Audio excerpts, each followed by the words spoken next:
যেই মেয়ে, এটাকে খুব ভালো সিরিয়াসলি বুঝবেন, কথাগুলো খুব সেন্সিটিভ, এটা বোঝার মতো বিষয়। যেই মেয়ে বেপর্দায় চলে, হিজাববিহীন চলে, ওয়াল্লাহি আল্লাহর সিস্টেম হিসেবে সে কখনো একজন চরিত্রবান যুবক পাবে না। ঠিক কিনা বলেন যুবক ভাইরা? কেন পাবে না?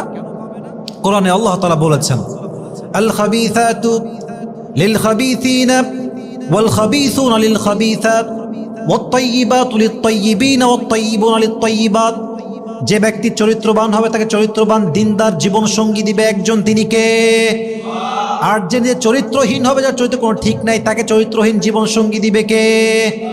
Good character people, they will have good character people. Bad character people, they will have bad character people. তুমি এক ঘাটে পানি খাবা, তোমার বউ 10 ঘাটে পানি খেয়ে তোমাকে বিয়ে করবে। ঠিক কিনা বলেন যুবক ভাইরা? যে যেমন তার বউ তেমন, যে যেমন তার স্বামী তেমন। দিস ইজ দ্য রুলস, এটাই নিয়ম, এটাই সিস্টেম। তো যেই মেয়েটা আজকে বেপর্দায় চলছে, একজন যুবক অলওয়েজ মাথায় রাখবেন, যুবকরা প্রেম করার সময় পর্দা দেখে না, বোরকা দেখে না, হিজাব দেখে না, কিচ্ছু দেখে না। মেয়ে হলেই চলে, একটু সুন্দরী হলেই চলে। বাট হ্যাঁ, যখন বিয়ের টাইম আসবে যুবকের কাছে, প্রেম করুক বেপর্দার সঙ্গে, not a big deal. But বিয়ের সময় প্রত্যেকটা যুবক দিনদার চরিত্রবান মেয়ে ছাড়া কিন্তু বিয়ে করতে চায় না। ঠিক কিনা বলেন যুবক ভাইরা? অতএব পর্দাহীন নারী একজন দিনদার চরিত্রবান যুবককে ডিজার্ভ করে না, সে পাবেও না। এটাই হচ্ছে আল্লাহ তাআলার নিয়ম।